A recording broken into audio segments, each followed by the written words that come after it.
पुन्हा एकदा आपल्याकडे बँकेतले लोक मगाशी कोणीतरी म्हणालं बरेच आहेत, श्री असिस्टंट व्हाईस प्रेसिडेंट पदावर पूर्ण वेळ आवडत्या 3 विषयात काम करण्यास सुरुवात केली.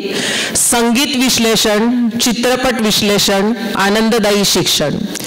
चित्रपट आणि संगीत या विषयाचा अभ्यासपूर्वक रसग्रहण करणारे किर्लोस्कर नव्या आणि जुन्या चित्रपटामधील बारकावे वेगवेगळ्या दृष्टिकोनातून दृकश्राव्य कार्यक्रम आणि लेखनातून मांडतात.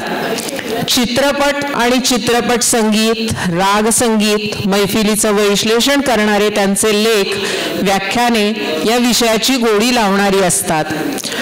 राजहंस प्रकाशन निर्मित सुहास किर्लोस्कर लिखित गाता रहे हे पुस्तक चित्रपट संगीताचे विविधांगी विश्लेषण करणारे आहे, ज्यामध्ये चित्रपट संगीतामध्ये हाताळलेल्या प्रकारांची ओळख आणि 30 पेक्षा अधिक वाद्यांची माहिती त्यांच्या चित्रपट संगीतातील वापरलेल्या उदाहरणांसह दिलेली आहे.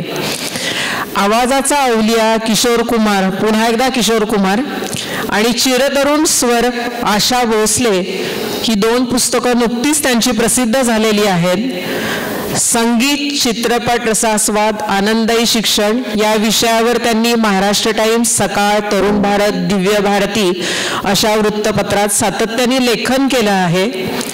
साप्ताहिक सकाळमध्ये अलीकडेच कथेपलीकडचा चित्रपट ही लेखमाला लिहिलेली आहे. फिल्म ॲप्रिसिएशन कोर्सचे आयोजनही ते गेले काही वर्ष करतात. आता ते आपल्यासमोर सादर असणाऱ्या कार्यक्रमाविषयी. चित्रपट संगीतामधून अनेक तालवाद्य आपण ऐकलेली आहेत.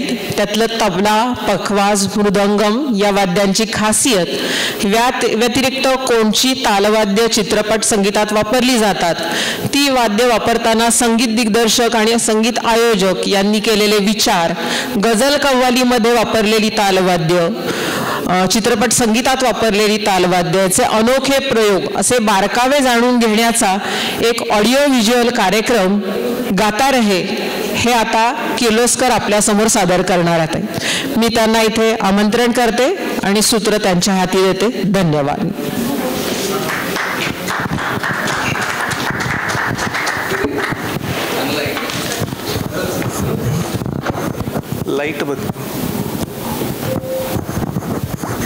लाईटचं बटन तिकडच्या बाजूला. 1-2 मिनिटं फक्त इथला लाईट बंद करू.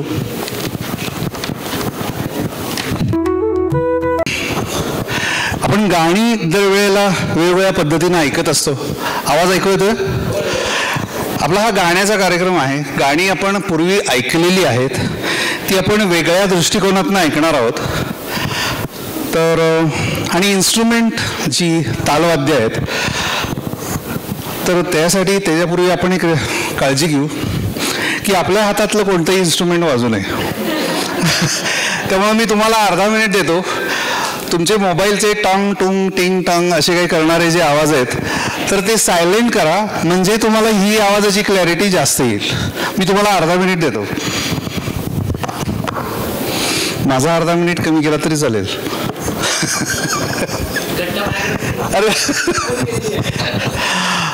ओके. तर गाणं तर आपण ऐकलेली असतात. तर आज आपण आता गाता रहे या पुस्तकामध्ये काय काय केलेलं आहे, तर वेगवेगळ्या वाद्यांविषयी, वेगवेगळी वाद्य कशी वापरली आहेत, कुणी वापरली आहेत, कुणी कुठल्या वाद्यांचा वापर कसा केला, संगीतकारांनी काय केलं, संगीत संयोजकाचा रोल काय, ह्याच्याबद्दल आपल्याला माहीत असतं का नसतं, ह्याच्याबद्दल आपण चेक करता येईल. म्हणजे मगाशी लग जा गले गाणं आपण ऐकलं.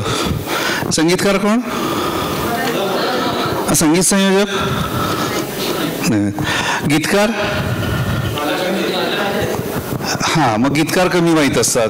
आपल्याला गायक गायिका माहीत असतात, संगीतकार काही माहीत असतात.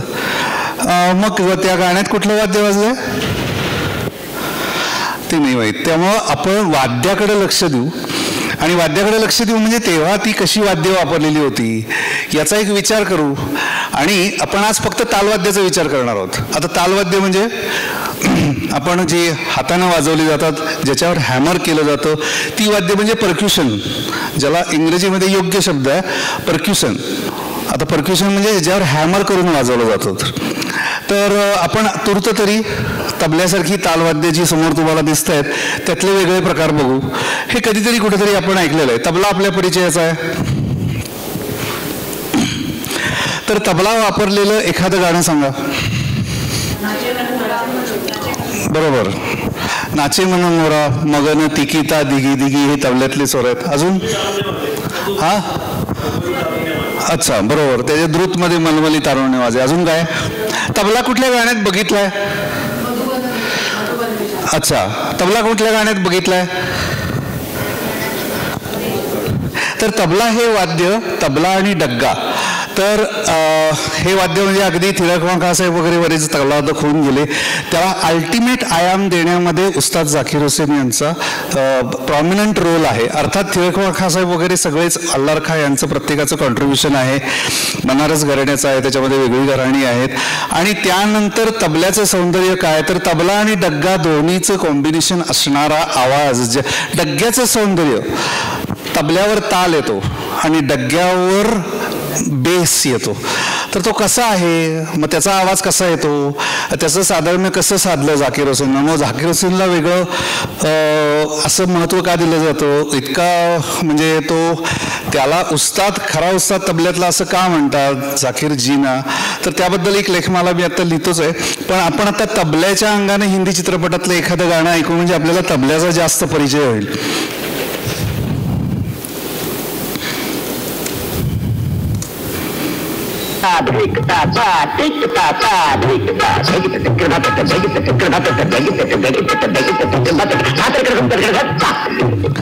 हे काय करतोय अशोक कुमार?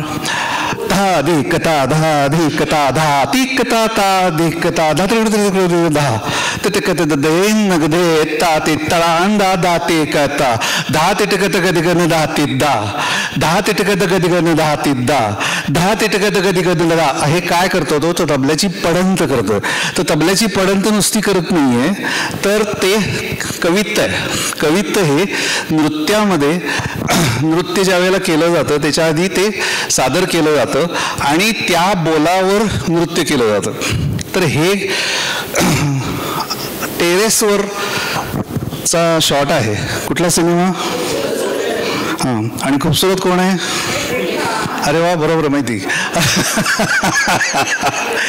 तर हे जे संगीत दिग्दर्शन राहुल देव बर्मन कसं करायचं, तर म्हणजे बरेच संगीतकार होते पण राहुल देव बर्मन शॉर्ट डिव्हिजन विचारायचा, त्याचाही आपल्याला रेफरन्स लागेल. तर तो म्हणायचा काय करणार आहे, टेरेसवर सासरी बुवा येतात तेव्हा एक सुनबाई आणि एका सुनेची बहीण ती बंड करते आणि ती दाखवते की आपल्या तुमच्या घरामध्येच एक नृत्यांगना आहे.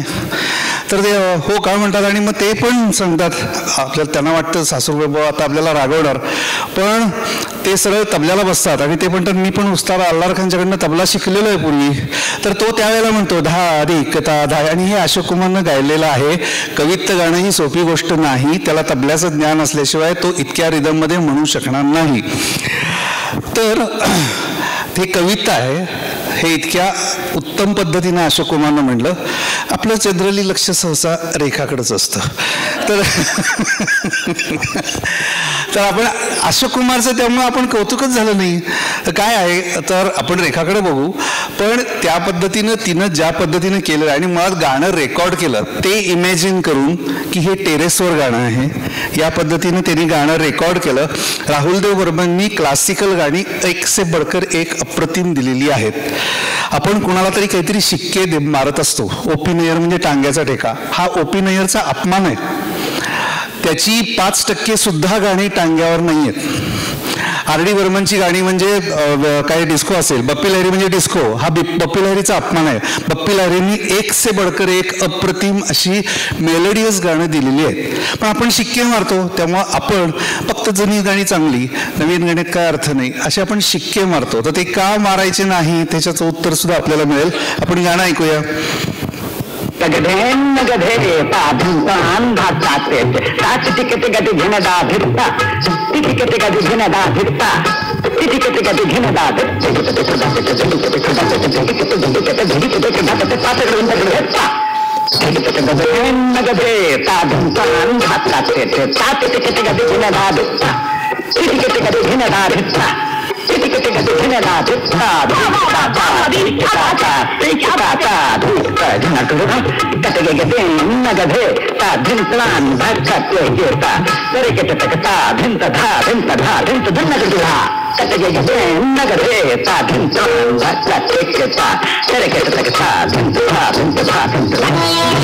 आता याच्यानंतरचं वाद्य कुठलं वाजतं? सतार. तर सतार जयराम आचार्य यांनी वाजवलेली आहे.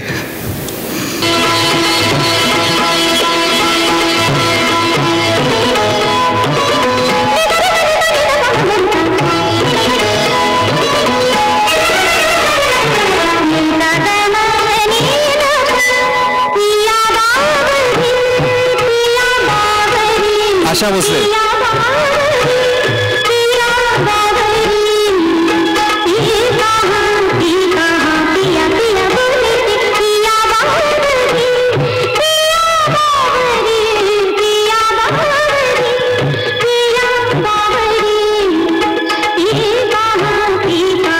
तबला ऐकतोय बरं का आपण रेखाकडे बघता बघता. लक्ष आपला कार्यक्रम मुख्यत्व आहे.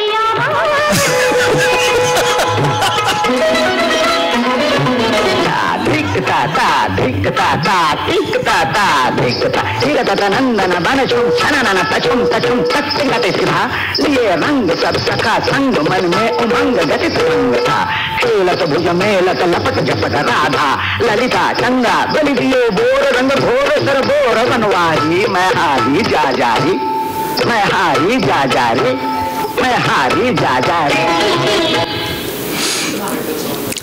तर आपण ह्याच्यानंतरचं कडवं तुमच्या लक्षात आहे?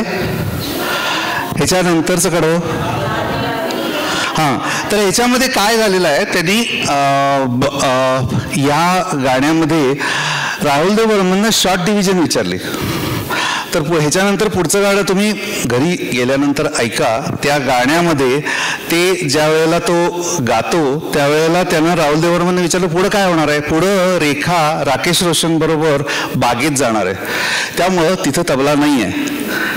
तर हा फक्त टेरेसमध्ये ज्या वेळेला आहे तेव्हाच तो तबला होतो. तर तबला त्याच वेळेला आहे एवढंच फक्त आपण लक्षात घेऊन तिसरं कडवं ऐकायला पाहिजे. आता हे वाद्य कोणतं आहे? दिमडी. दिमडी हे महाराष्ट्राचं फोक वाद्य आहे. तर आपण ते कोणत्या गाण्यात ऐकलंय?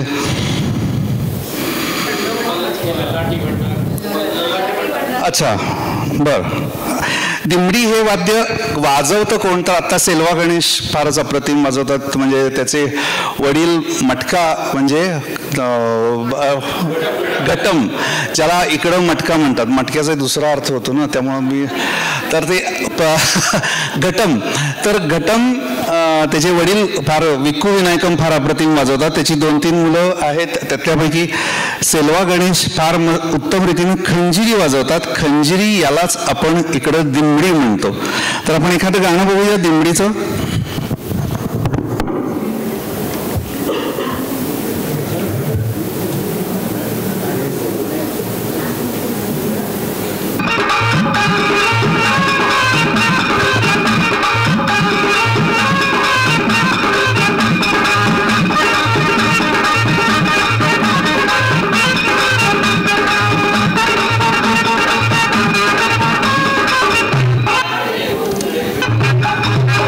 चलत मुसाफिर मोहलिया रे पिंजरे वाली मुनिया. चलत मुसाफिर मोहलिया रे पिंजरे वाली मुनिया. चलत मुसाफिर मोहलिया रे पिंजरे वाली मुनिया.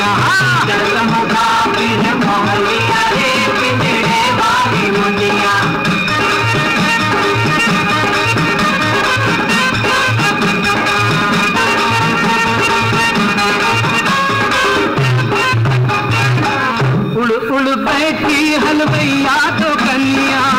उड़ बैठी हलवैया उड़ बैठी हलवैया तो कन्या. राज कपूरच्या हातात काय आहे? दिमडी. आणि वाजते काय? पंजाबी ढोलक वाजतं. नाही नाही नाही नाही ॲक्च्युली धाकतिक नाकतीन ताकतिक नाकतीन हे जे वाचतोय आता हे चित्रपटामध्ये आपल्याला कायम गैरसमज करून दिलेले आहेत. आपल्याला राज कपूरच्या हातात दिमडी दिसल्यानंतर आपल्याला वाटतं ही दिमडीच वाजते. आता ऐका.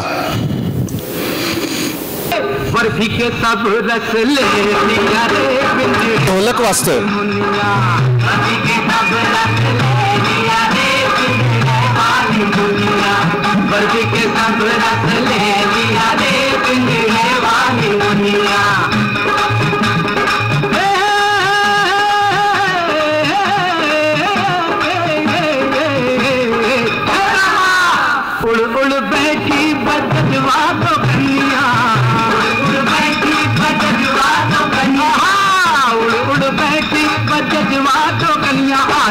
कपड़ा के सब रस ले लिया रे बिगड़े वाली मुनिया. कपड़ा के सब रस ले लिया रे बिगड़े वाली मुनिया.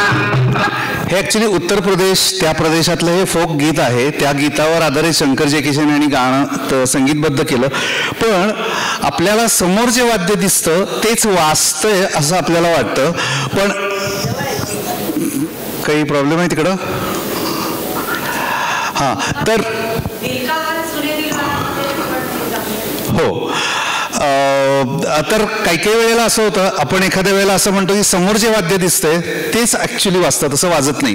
असं एखादं उदाहरण ऐक लक्षात आहे की हां त्यात जे वाजलंय ते तो नगारा आहे जे मी वाचलंय. हो हो नगारा वापरला बिहार ज्या भागातलं हे आहे हो नगारा फेमस किंवा वाजवला जातो. हो हो त्यामुळे मला असं वाटतं की ह्या गाण्यात सुद्धा ढोलकी पंजाबी ढोलकी म्हणजे नगारा असावा. नाही नगारा नाही आहे ही पंजाबी ढोलक आहे. त्याचा जो है अगर दुश्मन हा जो आहे तो ढोलकीचा बेस जो आहे नगाऱ्याला तसा बेस नसतो. तो जो तुम्ही होटो पे ऐसी बात मध्ये वाचतो तो नगारा आहे. तर त्याच्यामध्ये फरक आहे आपण जो वाचतो. तर आता एखादं वाद्य असं जर काय म्हणणार हां अकॉर्डियन आहे तो किर्सीवाड वाजवलेला तो अकॉर्डियन आहे. हां तर असं होतं. अजून एकदा मिस्टर नटवरलाल बघितलंय. मग परदेशिवा दारा खिडक्यानं तुमच्या परदेशिवा असं गाणं माहिती आहे तुम्हाला हिंदी चित्रपटातलं ते गाणं. तर ते रेखासाठी म्हणलेलं आहे ते परदेसिया परदेसिया. तर ते गाणं जे आहे तर त्या गाण्यामध्ये अमिताभच्या हातात काय आहे सनई आहे. पण सनई घेऊन तो वाजवत असतो आणि तिच्या समोर असं असं काहीतरी करत असतो. अशी सनई मी कधी वाजवलेली बघितलेली नाही आहे. तर आणि अशी सनई वाजवून कोणी प्रसन्न होईल रेखा हे मला माहीत नाही. पण सनई अशी वाजवत नाहीत. सनई नाही वाजलेली ते क्लॅरोनेट वाजवलंय आणि ते क्लॅरोनेट सुरेश यादव यांनी वाजवलंय. तर ॲक्च्युली शहनाईचा आवाज फार पिचमध्ये असतो. त्यामुळं कुठल्याही देवळामध्ये शहनाई फार वर असते आणि तिथं नगारा असतो. कारण शहनाई लांबणं ऐकायची असते ती तारस्वरात ऐकली जाते. त्यामुळं असे हे जे गाणं आहे और फिर बजने लगी सैकड़ों शहनाइयाँ आपकी नजरों ने समझा. तर शेकडो शहनाइयाँ वाजल्यानंतर ती प्रेयसी आहे ती दिल्लीपर्यंत पळून जाईल. शेकडो शहनाइयाँ ऐकण्याची आपल्या कानाची कुवत नाही. तर एक शहनाई जर ऐकली तर बास आहे. एवढ्या शहनाई वाजवत परत की मी तुझ्या दारात येणार नाही असा तो एकूण प्रकार आहे. त्यामुळं ते समोर आपल्याला वाटतं हे समोर वाजतंय तर तसं नाही आहे. ॲक्च्युली हे जे वाद्य वाजतं ते पुढच्या गाण्यात बघता येईल आपल्याला. आपण वाद्य कुठलं बघतो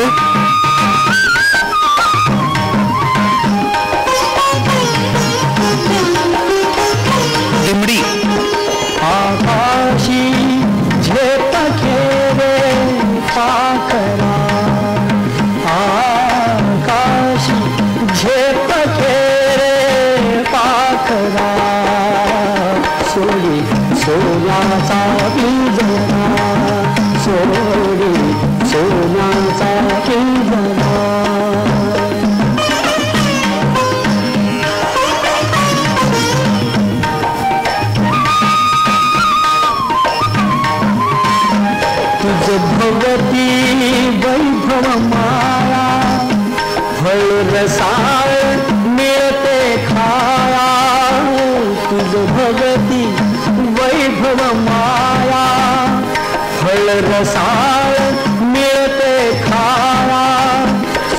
थांबा. तर फक्त दिमडी वाजत नाही आहे, दिमडी बरोबर तबला वाजतो. तबल्याचा जो बेस आहे धिन्ना धिंदिना धिन्ना तिंतिना त्या ताक ताक ताक ताक धिन्ना धिंदिना तबला वाजतो. तो इकडे जे वाजवलेला आहे ती दिमडी आहे.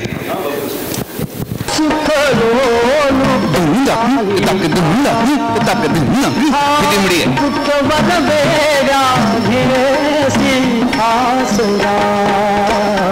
सोडी सोन्याचा पिंजरा सोडी सोन्याचा पिंजरा. तर आता आपण ऐकलं तो संगीतातला कोणता प्रकार होता? आता जे आपण ऐकलं ते भजन होतं. भजन होतं. तर भजन बाय द वे कुठल्या देवाचं होतं?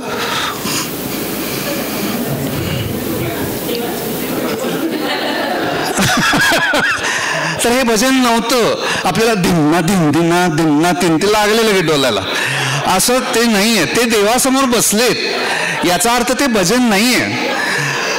तो एक जगदीश केबुडकरनी सांगितलेली सायकॉलॉजी आहे. आपल्या मुलांचा हात सोडा, कॉलेजमध्ये गेल्यानंतर तो मुलगा आपल्याच घरी राहायला पाहिजे. कॉलेजमध्ये त्यानं शेजारच्या गल्लीतल्या त्याचं कॉलेज असावं. मुलगी समजा सून म्हणून करायची असेल तर ती पलीकडच्या गल्लीतली असावी. त्यानं कधीही आपलं बोट सोडू नये. असं न करता जगदीश केबुडकरनी सांगितलं, आकाशी झेप गे पाखरा, सोड सोन्याचा पिंजरा. आमचं बोट सोडून कुठं काय लांब जाणार असला तर जा. आपण महाराष्ट्रीयन मुलांना, केरळमधल्या मुलांना ते लोक सांगतात की तू जा, अगदी कुठेही जा. पण आपण नाही बाबा, तू फार तर अगदी कोल्हापूरवरनं फार तर पुणे, त्याच्या पलीकडे जाऊ नको. आदनं म्हणणं आणि दर 2 दिवसांनी पत्र पाठवत जा आणि आठवड्यातनं एकदा भेटायला पण येत जा. तर ते म्हणून आकाशी झेप गेरे करा, सोड सोन्याचा पिंजरा, असं त्यांनी सायकॉलॉजी लक्षात घेऊन मंत्र दिलेला आहे. म्हणून तो रवींद्र महाजनी अभिनय कोणताही न करण्याची काळजी घेऊन बाहेर निघालेला आहे.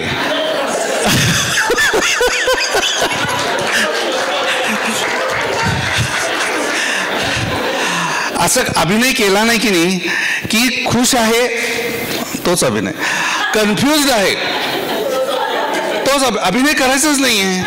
तर आपण आपल्याला हँडसम आहे तर दिमडी अशा आपल्याला ऐकायला मिळाली. आपल्याला कधी कसं फसवलं जातं आणि आपण तेच समजतो. तर हे भजन नाही आहे, एवढंच फक्त. पुढच्या वेळेला ऐकताना लगेच हात जोडू नका, कान लक्ष द्या, काय म्हणताय तिकडे लक्ष द्या आणि आपल्या मुलाचं मुलीचं बोट सोडून द्या, असं होतं ते.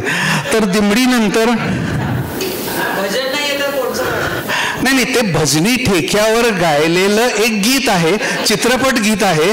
पण त्यांनी सायकॉलॉजी लिहिली आहे. आपलं जनरली लक्ष मग काय होतं, लिरिक्सकडे लक्ष जात नाही. तसंच केलेलं आहे. हां, बरोबर. एक असं गाणं आहे जे दुर्गा खोटे आणि मीना कुमारी देवासमोर बसून म्हणतात. ती साहिरनी लिहिलेली सायकॉलॉजी आहे, ते भजन नाही आहे. आशा भोसलेनं म्हटलेलं गाणं आहे, तोरा मन दर्पण कहलाय. पुन्हा पण तोरा मन दर्पण कहलाय, भले बुरे का सारे कर्म को. ते सायकॉलॉजी आहे, त्याच्यात कुठल्याही देवाचं भजन नाही आहे. पण मीना कुमारी बसली आहे, दुर्गा खोटे बसल्यात, वाती वळत आहेत त्या, असं म्हणून आपण ते सुरू करतो. तर ते भजन नाहीये. तुम्ही सायकॉलॉजी साहेबनी लिहिलेली अप्रतिम सायकॉलॉजी आहे. आशा भोसलेंनी फार छान म्हणलेलं आहे. पुढचं वाद्य आपण, आपला मूळ मुद्दा वाद्याचा आहे. तर हे बंगाली वाद्य आहे, बंगाली खोल नावाचं वाद्य आहे. तर ते तिथल्या बंगाली लोक भजनामध्ये तिथं वाजवत असतात. याचं प्रत्येक वाद्य आपल्याला चित्रपट संगीतामुळे माहीत झालेलं आहे. चित्रपट जर आपल्या आयुष्यात नसते तर ही इतर वाद्य आपण ऐकली नसती. त्यामुळं थँक्स टू चित्रपट, त्याच्यामुळं चित्रपटामुळं आपण हे देशोदेशीचं आणि आपल्या वेगवेगळ्या प्रांतातलं म्युझिक ऐकू शकलो. खोल असलेला आवाज ऐकायचा आहे. गाणं आठवतं एखादं? बरोबर आहे, ए मालिक तेरे बंदे. बरोबर. अजून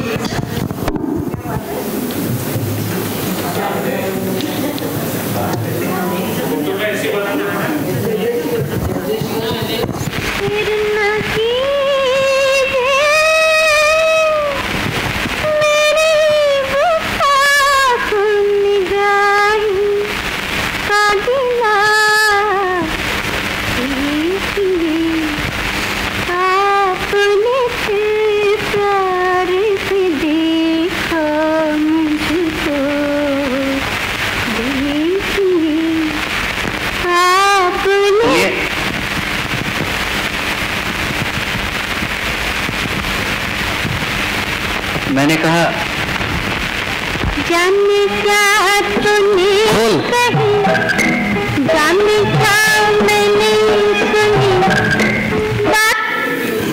आता ह्याच्यामध्ये हे जे आहे हे चायनीज ब्लॉक आहेत.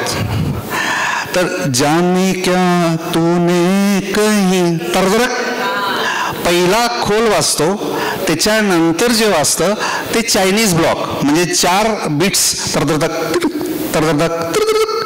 तर ते वरच्या स्वरात वाजतं ते चायनीज ब्लॉक आहे.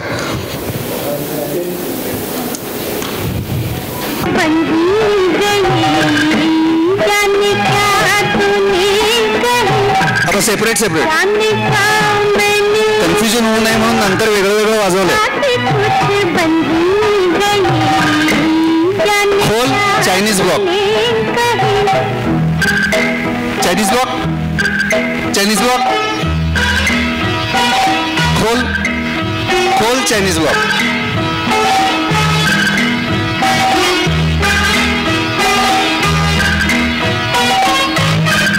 सतार 1-2-3-4-5 1-2-3-4-5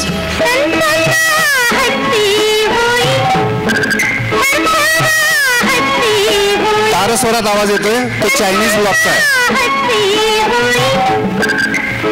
हा चायनीज ब्लॉक आहे. त्याच्या आधी वाजतंय ते खोल आहे.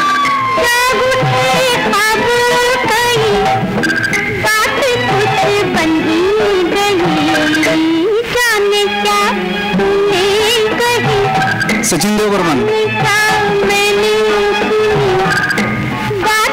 आता पुन्हा सेपरेट ऐकू, एकदा खोल एकदा चायनीज ब्लॉक. खोल चायनीज ब्लॉक.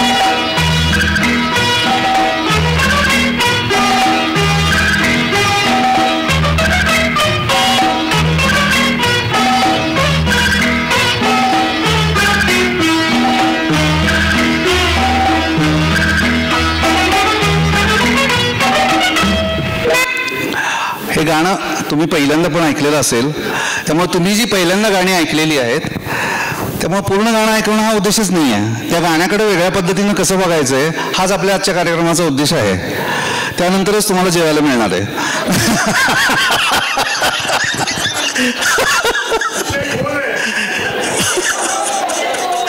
विषय खोल आहे. वाह क्या बात है, बहुत अच्छे. चायनीज ब्लॉक आणि टेम्पल ब्लॉकचा आवाज वेगवेगळा आहे. त्याच्या चायनीज ब्लॉक सारखेच टेम्पल ब्लॉक्स वेगळे काढलेले असतात. त्या पद्धतीनेच पण त्याला पुन्हा टेम्पल ब्लॉक्सला खोली जास्त आहे, चायनीज ब्लॉकला कमी. चायनीज ब्लॉक गोल असतात, त्याचे लाकडावर वाजवलेले वेगळे वेगळे प्रकार आहेत. आपण जसं म्हणतो की ओपी नय्यरनी टांग्याचा आवाज करवंट्यावर काढला नारळाच्या वगैरे तसा, तर त्याचा एक चायनीज ब्लॉकचाच प्रकार आहे. आपण पुन्हा एकदा खोल या विषयाकडे वळून खोल या विषयातलंच अजून एक गाणं ऐकू ज्याच्यामध्ये खोल वाजलेला आहे.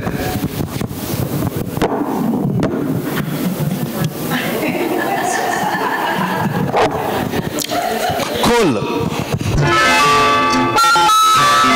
खोल तर आर डी बर्मन. ये जलते हैं फूल खिलते हैं, ये जलते हैं फूल खिलते हैं, बड़ी मुश्किल से मगर दुनिया में तो मिलते हैं, दिए जलते हैं.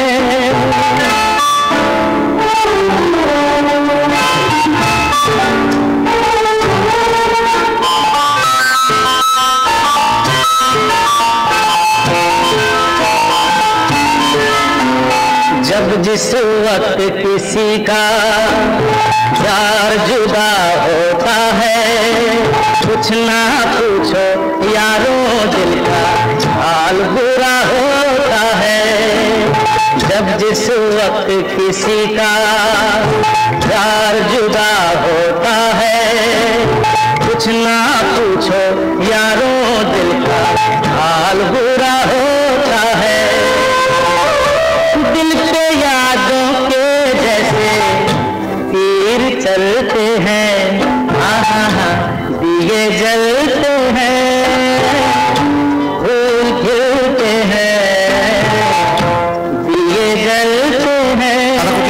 वाजतंय? गिटार.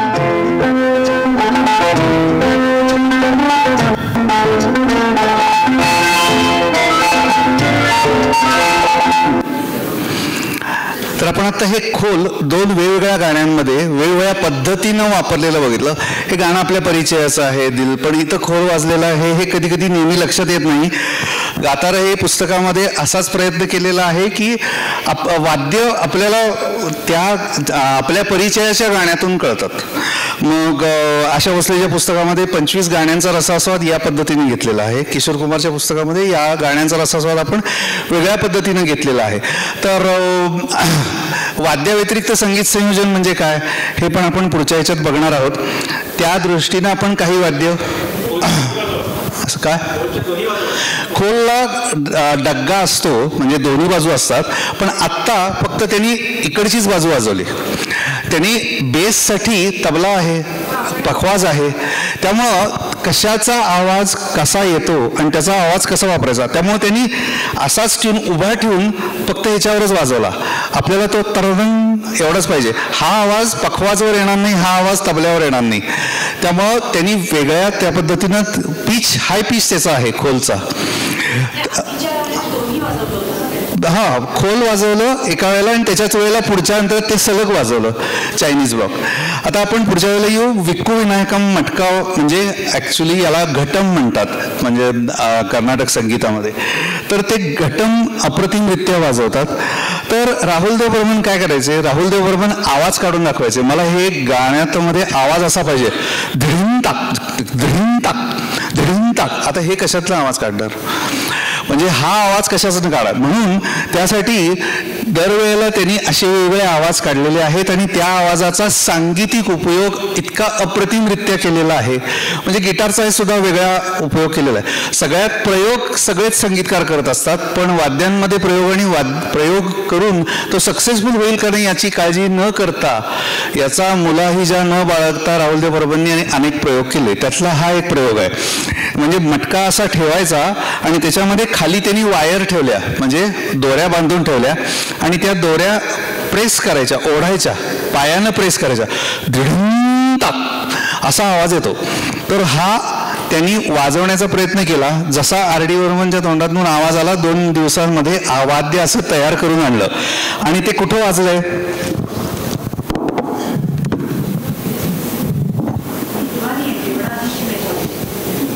शिमारू. आता यात मगाचा विषय किशोर कुमार. किशोर कुमार हा हिंदी चित्रपट संगीतातला सगळ्यात सुरेल माणूस आहे, गायक. आता हे जे आवाज बदललेला आहे, हे हा सूर स्केल चेंज केलंय त्यांनी, पट्टी बदललेली आहे. हे प्रत्येक गायकाला माहित असेल.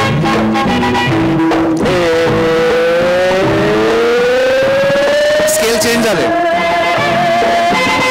गाण्याची पूर्ण पट्टी बदलली आहे.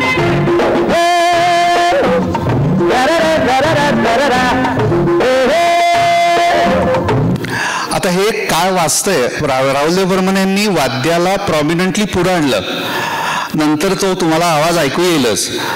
धिडीन टाक धिडीन टाक धिडीन टाक असं का ज्या वेळेला करतो त्यावेळेला तो पाय खाली ओढतो आणि वर्ण स्ट्रोक देतो. म्हणजे स्ट्रोक देऊन पाय ओढायचा, हे दोन्ही आवाज त्याच एकाच माणसाने केलेले आहेत.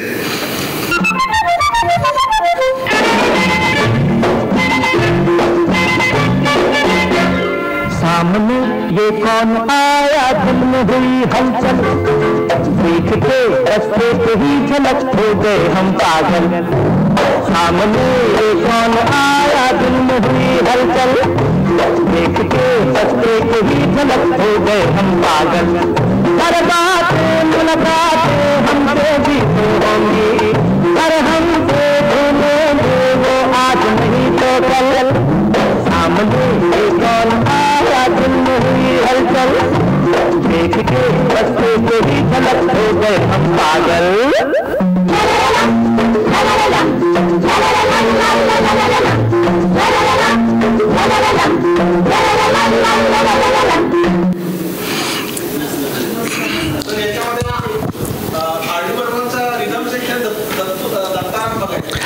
नाही, ते मारुती कीर बघायचे. मारुती कीर बघायचे. दत्ताराम राजकपूर शंकर जयकिशनकडे होते. हां, तर ते मारुती कीर यांच्या, त्याचबरोबर राहुल देव बर्मन यांचं वैशिष्ट्य असं आहे, शंकर जयकिशन किंवा अन्य कोणत्याही संगीतकारांनी, कल्याण जानूंजी असो, लक्ष्मीकांत प्यारलाल असो, त्यांनी त्यांच्या वादकांची नावं कधीही पुढे आणून दिली नाहीत, सांगितलीच नाहीत. राहुल देव बर्मनचा तुम्ही कोणताही फोटो बघा, त्याच्याबरोबर 4-5 वादक असे बसलेले आहेत, असंच तुम्हाला चित्र असेल. शंकर जयकिशनचे फक्त दोघांचे फोटो, त्यांच्याबरोबर इव्हन सेबॅस्टियन पण नाही. सो टीमवर्क एवढं केव्हा होतं, जेव्हा त्यांना महत्त्व येतं तेव्हा. त्यामुळं आत्ता आपण पुढचं बघणार आहोत, हे रणजित गजमेर यांनी नेपाळवरनं एक वाद्य आणलं, त्याला ॲक्च्युली त्यांना कांच्याबाई म्हणतात, तर ते वाद्याचं नाव आहे मादल. तर त्यांनी तिकडं वाद्य वाजवलं, ते वाद्य वेगळं आहे, अगदी छोटंसं असतं, म्हणजे एवढ्या उंचीचं आहे, एवढ्या उंचीचं असलं म्हणजे 1.5 फूट सुद्धा जास्त होईल अशा पद्धतीचं. आणि त्यांनी 2-3 वाद्यामध्ये 2-3 गाण्यांमध्ये वापरलं. तर एकदा असं झालं की अशी सिच्युएशन आहे गाण्यांमध्ये की इमोशन्स वेगळे आहेत. आता आधी आपण लिरिक्स ऐकू आणि मग त्यामध्ये राहुल देव बर्मन यांनी काय मजा केली आहे ते ऐकू. आता याच्यामध्ये तालवाद्याचा वापर कशासाठी करतात? ठीक आहे. आणि गिटार वगैरेचा वापर स्वरासाठी, सतारीचा वापर स्वरासाठी. राहुल देव बर्मननं उलटं केलं, तालाचा वापर स्वरासाठी केला आणि सतार गिटार ह्याच्यावर रिदम दिला. हे पटणार नाही तुम्हाला मी सांगून, गाणं ऐकवतो.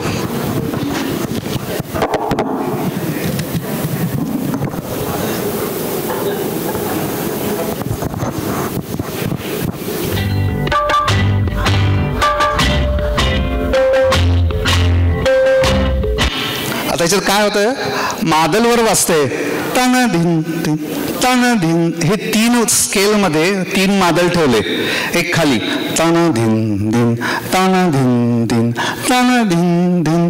बरं, हे धिन धिन कुठे वाजतंय? गिटारवर रिदम वाजतोय, धिन धिन ताना धिन धिन ताना धिन धिन ताना धिन. तर स्वर कशातले काढले? मादलमधनं. आणि रिदम कशावर दिला? गिटारवर.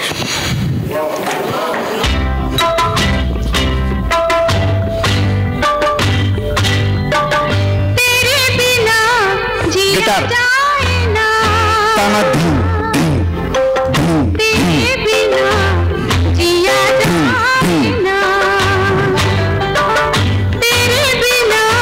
धीम. असं का केलं? तेरे बिना जिया जाए ना, बिन तेरे सास में सास आहे ना, तर त्यामुळं माझं लक्ष लागत नाही इथं. तर अशा वेगवेगळ्या व्हेरिएशन्स आहेत, त्या व्हेरिएशन्स असल्यामुळं स्वर खालीवर होत आहेत. ते म्हणजे गायकाचे स्वर खाली होऊन कसं चालेल? त्यांनी वाद्याचे स्वर खाली केले.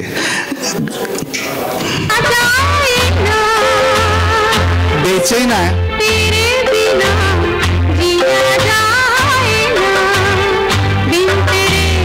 नुसतं रेखाकडे बघू नका, ऐका.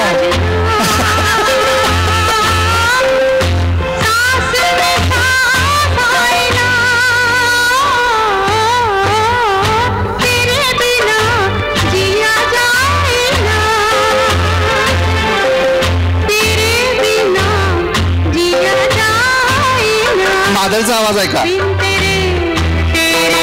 3 स्वर आता बदलतील.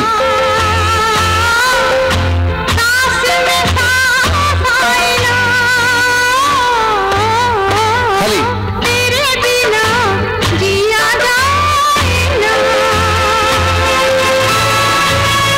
आता बघा रेखा.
तर आपण आता गिटार आणि मादल हे वाजवलं होतं रणजित गजमेर यांनी, म्हणजे 3 मादल वाजवले. आता याच्यामध्ये ही कन्सेप्ट, एक मिनिट, तर ही कन्सेप्ट कोणाची आहे, तर 3 स्वरात मादल कधी त्यांनी लावलेलं नसेल, तर या पद्धतीनं त्यांनी ते लावलं म्हणून आपल्याला हा वेगळ्या पद्धतीने आवाज ऐकायला मिळाला. आता हे काय आहे, या वादकाचं नाव माहिती आहे? बोला. एक मिनिट सर. हां माहिती आहे शेअर करतो त्यानिमित्तानं. हे जे इंट्रोडक्शन दिले ते रणजित गजमेर नेपाळी हे मादल आहे आणि आर.डी. बर्मनचे जे असिस्टंट होते मनोहरी सिंग यांची त्यांची ओळख होती आणि मनोहरी सिंगला सांगितलं मी तिथे येऊ का मुंबईत, तर मनोहरी सिंगने सांगितलं तुम्ही या, राहायची व्यवस्था नव्हतं, तुला कामगिरीची व्यवस्था मी करतो. आणि मेहबूब स्टुडिओमध्ये सिटिंग चाललेलं होतं आणि पहिल्यांदा रणजित गजमेर गेले, किशोर हे मादल होतं. गेल्यानंतर दरवाजा उघडून बघतो तर आर.डी. बर्मन, देवानंद अशी सगळी मंडळी बसली होती आणि त्यांनी इंट्रोडक्शन करून दिल्यावर सांगितलं हा नेपाळी मुलगा आहे, चांगला गातो, रेडिओवर गातो नेपाळच्या वगैरे. मग ते म्हटलं तू काहीतरी मला म्हणून दाखव म्हणून त्यांना एक गाणं म्हणून दाखवलं, फोक म्युझिक नेपाळचं. ते म्युझिक म्हणून दाखवताना त्यांना मादल काढलं आणि मादल वाजवून त्याच्यावर ते गाणं म्हटलं. आरतीनं ती ट्यून ऐकली, त्याला सांगितलं उद्या तू परत ये, उद्या सिटिंग आहे आणि कंटिन्युएशन आहे, रेकॉर्डिंग आहे. दुसऱ्या दिवशी तो परत आला, तोपर्यंत त्यांनी जी ट्यून वाजवलेली होती आणि म्हटलेली होती आणि मादल वाजवलेलं होतं, त्या ट्यूनवरनं आर.डी. बर्मननं गाणं बसवलं होतं. ते गाणं होतं कांच्या रे गाण्या रे, म्हणून त्यांना कांच्याबाई असं नाव आहे आणि तेव्हापासून रणजित गजमेरना कांच्याबाई असंच म्हणतात.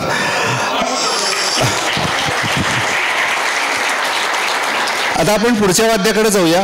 जसं आपल्याकडं जेंबे आपण म्हणतो, मग जेंबे हे आपलं वाद्य आहे का, तर जेंबे नाही आहे. तर एक असं होतं की हे आपलं, हे त्यांचं, हे पूर्णपणे भारतीय, असं प्युअर भारतीय वगैरे असं काही नसतं. हिंदुस्थान भारत ही मिक्स्ड सोसायटी आहे. मुघलांनी राज्य केलं, त्यांनी काही वेगळी वाद्य आणली, इंग्रजांनी काही वाद्य आणली. व्हायोलिन आपल्याकडनं कुठनं आलं, हार्मोनियम कुठनं आलं, हार्मोनियम तर शास्त्रीय संगीत वापरायचं नाही म्हणून आकाशवाणीवर बंदी होती. तर आपली भारतीय व्यवस्था अशी आहे की ती सर्वसमावेशक आहे म्हणून ते संगीत सगळं उदयाला आलं. फक्त आपलंच प्युअर म्युझिक, भारतीय म्युझिक. आता चित्रपट संगीत तर हे सगळ्याचं उत्तम फ्युजन आहे. हिंदी चित्रपटामध्ये तुम्हाला सगळी वाद्य, तेच मगाशी म्हणलं की चित्रपट संगीत नसतं तर आपल्याला ही वाद्य समजली नसती. तसं हे वाद्य एक शंकर एहसान यांनी एक धून तयार केली आणि ती धून त्यांनी तौफिक कुरेशीला ऐकवली आणि ह्याच्यावर काहीतरी उद्या रिदम अरेंजमेंट तयार करायची असं सांगितलं. आता तौफिक कुरेशीनी रिदम अरेंजमेंट बऱ्याच चित्रपटाची केलेली आहे. धूम चित्रपट ऐकलाय, धूम चित्रपटातली गाणी ऐकली आहेत, त्यातली तिहाई सकट सगळं, किंवा मेरे डोलना दा, तुम्ही फक्त विद्यावालांकडे बघत बसला तर ते वाजवलंय तौफिक, तर ते केलंय तौफिक कुरेशीनी. गाता रहे पुस्तकाच्या निमित्तानं तेव्हा जेंबेवर लिहायचा लेख होता म्हणून मला जेंबेवरचे बऱ्याच वाद्यांविषयी उत्सुकता आहे म्हणून तौफिक कुरेशींना भेटायला गेलो. त्यांची वेळ मागितली आणि नंतर त्यांनी सांगितलं की एकदा मुंबईला बोलवलं आणि नंतर 8 दिवसांनी सांगितलं की नाही या शनिवार रविवारी मी लोणावळ्याला आहे, लोणावळ्याला या, तुम्हाला 1 तास मिळेल. 1 तास दिला आणि मी त्यांना विचारणार होतो जेंबेबद्दल माहिती.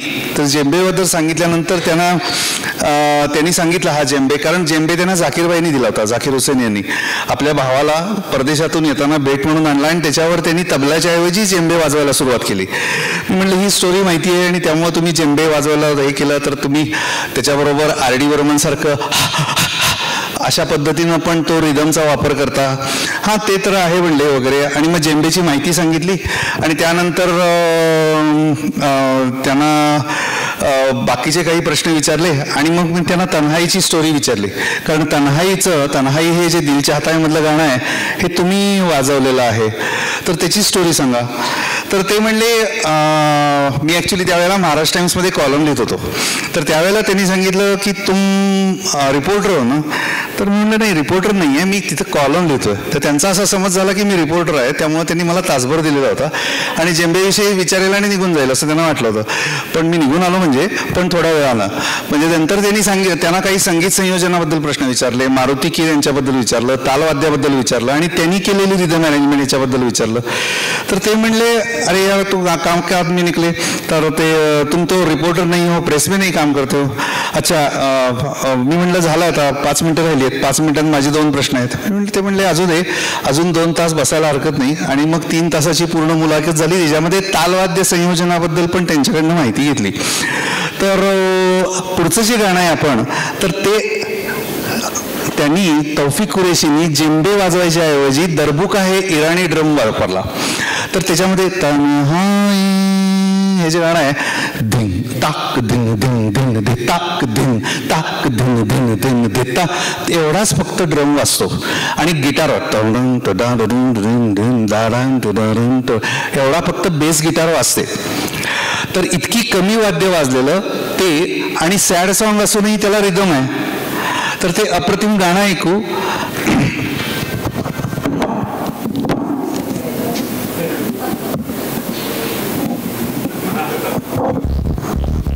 Bass guitar.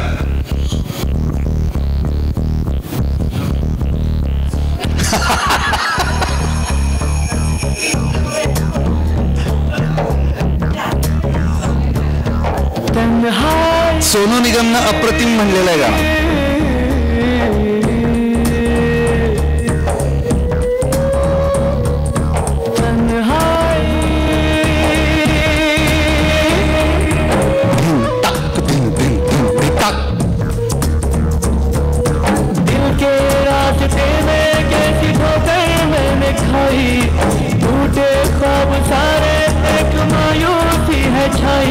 हर खुशी सो गई, जिंदगी खो गई,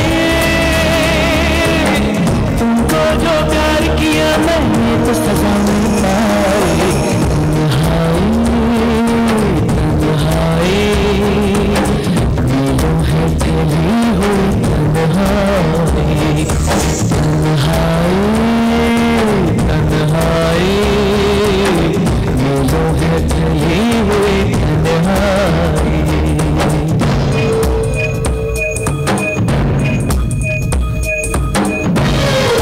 वायलिन.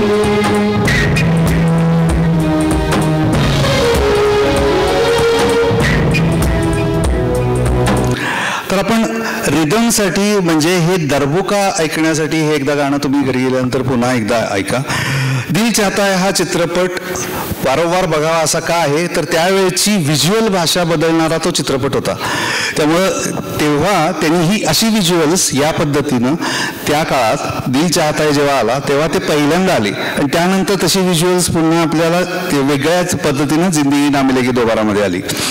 त्यामुळे तो चित्रपटाची भाषा बदलणारा हिंदी चित्रपट सृष्टीतला एक माइलस्टोन चित्रपट म्हणून दिल चाहता है कडे बघितलं पाहिजे. त्यामुळे त्यांनी ते डेअरिंग करून काढलं आणि तो वेगळ्या पद्धतीने काढलेला होता. त्याचं संगीतही हटके होतं. शंकर एहसान लॉय यांनी आणि जावेद अख्तरनी लिहिलेला होता. आता आपण पुन्हा भारतीय वाद्याकडे येऊ. तर तबला आणि मृदंगम यातला फरक कसा ओळखायचा, तर असं काही 2 वाद्य वाजलेली जुगलबंदी असलेलं गाणं लक्षात आहे. अच्छा, एक चतुर्नार. बरोबर आहे, अगदी बरोबर आहे. आणि तर आत्ता आपण असं बघणार आहोत की आपल्या सायकोलॉजीचा संगीतकारांनी कसा वापर केला. आपल्याला एकदम कर्नाटकात घेऊन कसं काय जाता येतं हे आपण एखाद्या गाण्यात बघूया.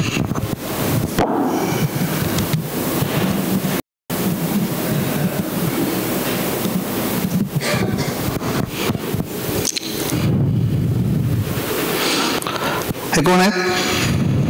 शाहू मोडक. सचिन देव वर्मन यांनी संगीतबद्ध केलेलं हे गाणं आहे. हे गाणं आपण वाद्यासाठी बघूया. त्यांच्या हातात कुठलं वाद्य आहे? स्वरमंडल आहे, जे पंडित जसराज किंवा रशीद खान घेत होते. मन्नाडे.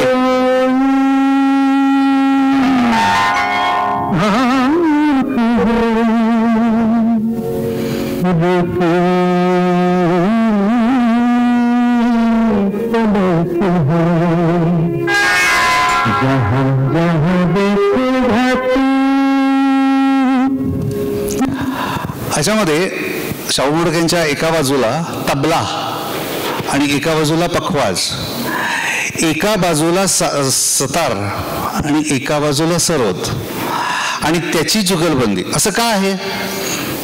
कारण गाण्याची सिच्युएशन अशी आहे, ही शर्मिला टागोर आहे. ही शर्मिला टागोर तीच आहे का की जिच्यावर आपण प्रेम केलं, का ही दुसरी शर्मिला टागोर आहे? यहाँ दो रूप है हर एक के. सचिन देववर्मननी काय केलं? तबला आणि मृदंगम. यहाँ दो रूप है, दो रूप म्हणजे काय? तबला आणि मृदंगम, सतार आणि सरोद.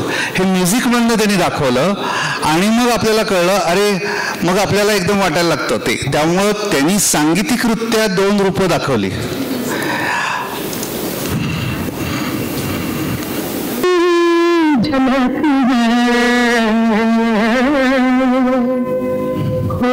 तबला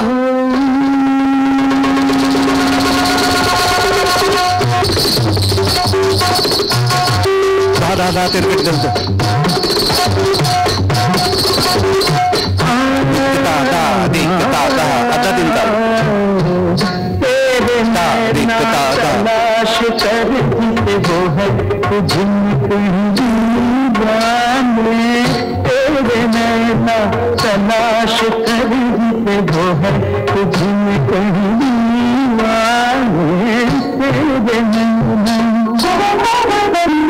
सतार सरोद सरोद सतार.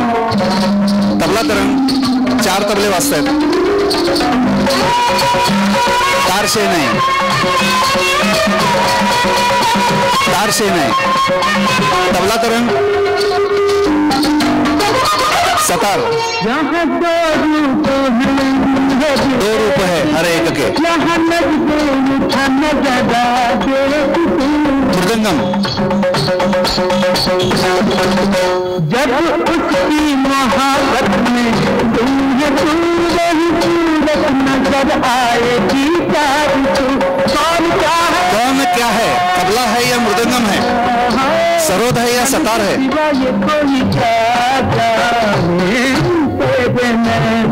तलाश कर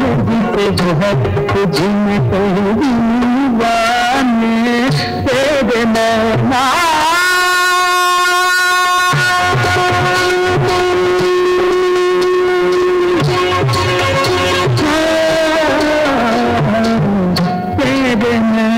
जुगलबंदी. मृदंगम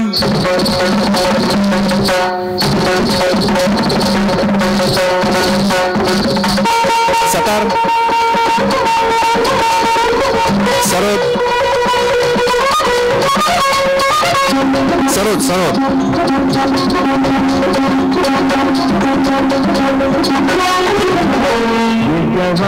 तबला लेके तेरा नाम कहे हाथ बढ़ा कोई बात थाम.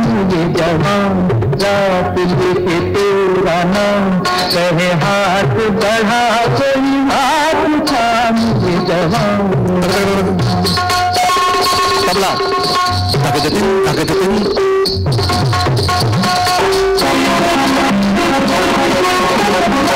काली अलवा के बादल में बिजलियां बाहों में चाहत की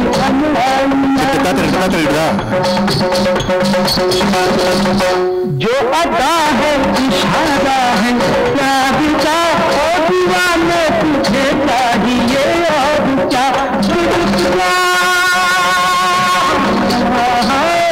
मन की सदा भी सुन हे ऐकलेलं आहे.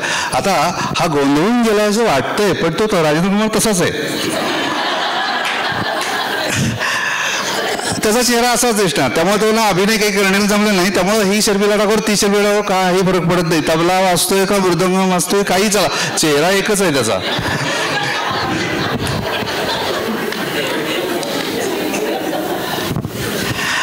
आता ढोलक आणि ढोलकी यातला फरक कसा ओळखायचा? त्यासाठी एक गाणं ऐकायला लागेल. तर ढोलक कुठला आहे? पंजाबचा आहे. ढोलक हा पंजाबमध्ये असतो. तो पॉप्युलर झाला हिंदी चित्रपटसृष्टीमुळं. निर्माते संगीत दिग्दर्शक सुद्धा काही पंजाबमधून होते. आणि मग ढोलकी आपल्याला माहिती आहे, आपल्या परिचयाची आहे. तर आपण एखादं गाणं ऐकू.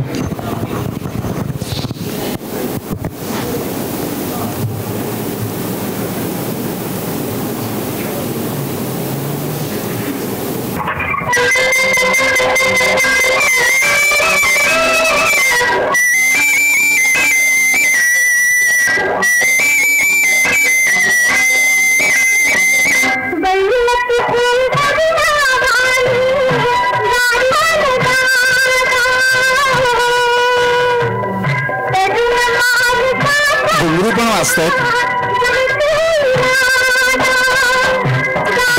ढोलकी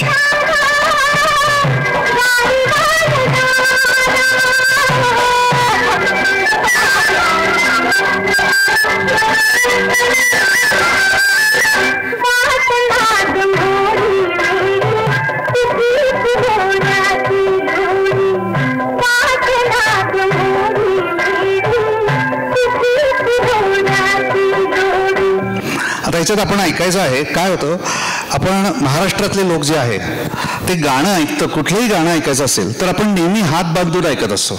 त्यामुळे आपल्याला आपण लईमध्ये अजिबात आपल्याला काही कळत नाही. पंजाबी माणूस लगेच असा करायला लागतो, कर्नाटकचा माणूस लगेच ह्याच्यावर ताल धरतो. पण महाराष्ट्रातला तुम्हाला कोणीतरी ताल धरलेला असेल का नाही, हात बांधलेले आपले दोन्ही हात कुठं दिसणार नाहीत अशा पद्धतीनं ठेवलेले असतात. तर त्यामुळं लय कळतच नाही. त्यामुळे प्रॉब्लेम काय होतो, महाराष्ट्रीय माणूस बाहेर तुम्हाला कुठेही नाचताना दिसणार नाही. 2 पेग नंतर जो नागिन डान्स होतो तो नव्हे, तर नाचताना कुठला उठलाय आणि 4 जण मिळून नृत्य करतायत असं नाही होणार. म्हणजे पुढच्या वेळेला जर समजा पुस्तकप्रेमी ग्रुपमध्ये पुढच्या वेळेला काही नृत्य वगैरे सादर झालं तर गोष्ट चांगली आहे. पण सहसा महाराष्ट्रीयन माणूस नृत्य करत नाही. कोळी नृत्य वगैरे हे सगळं समुद्री किनारी चालतं वगैरे हे माहिती आहे आपल्याकडे फोकमधला. पण माणूस उठून रिदम आपल्याकडे नाही. तर रिदम पकडण्यासाठी काय करायला पाहिजे, कुठलंही गाणं रिदम पकडून ऐकलं पाहिजे. तर हे गाणं जर ऐकलं तर ते स्लोमध्ये आहे, ता त ता त ता ता ता ता. आणि हे जेव्हा गाणं ताक ताक ताक धिंग ताक तिक धिंग हे डबल लय होती.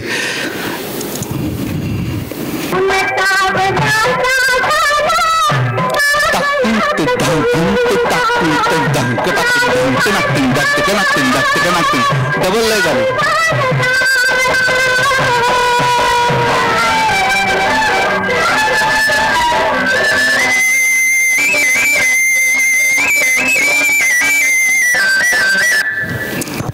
हा, तर आपली 2 गाणी राहिली फक्त.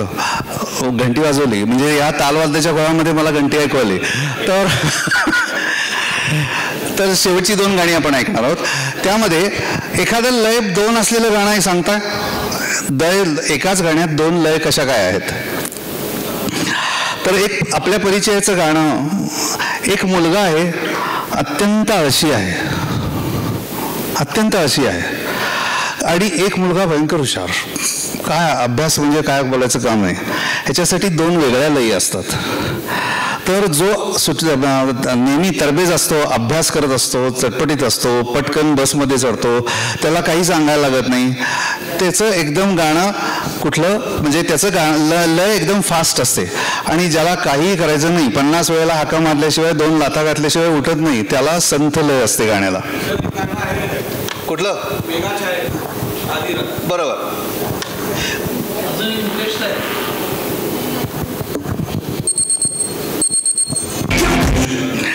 तर अशी ही 2 लयीतली गाणी आहेत. आता आपण एक गाणं ऐकू ज्याच्यामध्ये आपण ताल धरून एक शेवटचं गाणं ऐकूया. ताल तुम्हाला धरायचा आहे. टाळी कशी द्यायची आहे हे समोर चित्रपटात दिसेल, त्याला त्याच्याबरोबर टाळी द्यायची आहे, तर आपला ताल पक्का होईल. म्हणजे आजच्या सेशनचं एवढं तरी केलं आपल्याला ताल धरता आला. त्यामुळं काय ते जमेल, काय प्रॉब्लेम नाही. तुम्ही जे बघाल त्याच्याकडे बघून ताल द्यालच. म्हणजे विशेषतः स्त्रींकडे बघून तो देतोय त्याच्याप्रमाणे मी ताल धरणारच. पुरुषांचं काय, हा तिला आवडतो मला नाही आवडत असं करतील. तर कव्वाली हा प्रकार हात बांधून ऐकायचा नसतो. कव्वाली हा प्रकार सगळे येताना टाळी देऊनच ऐकायची. आणि टाळी म्हणजे गाण्याची टाळी नव्हे. तर तशी ती टाळी ऐकली जाते. अर्थातच गाणं ज्या पद्धतीनं गायलं गेलेलं आहे आणि समोर ज्या पद्धतीनं सादर केलेलं आहे, तर मोहम्मद रफी नंतर आशा भोसले ज्या पद्धतीने एंट्री करतात ती कमाल आहे. तर आपण हे शेवटचं गाणं, माझी विनंती असं आहे की आपण तालवाद्याचं सेशन आहे, त्यामुळे टाळी धरून आपण एक गाणं ऐकूया आणि याबरोबर आजच्या कार्यक्रमाची सांगता करूया. म्हणलंय तितका न्याय ऋषी कपूरनं दिलेला आहे, पण आशा भोसलेनं जे काय गायलेलं आहे त्याला जिनतमान न्याय देऊच शकत नाही.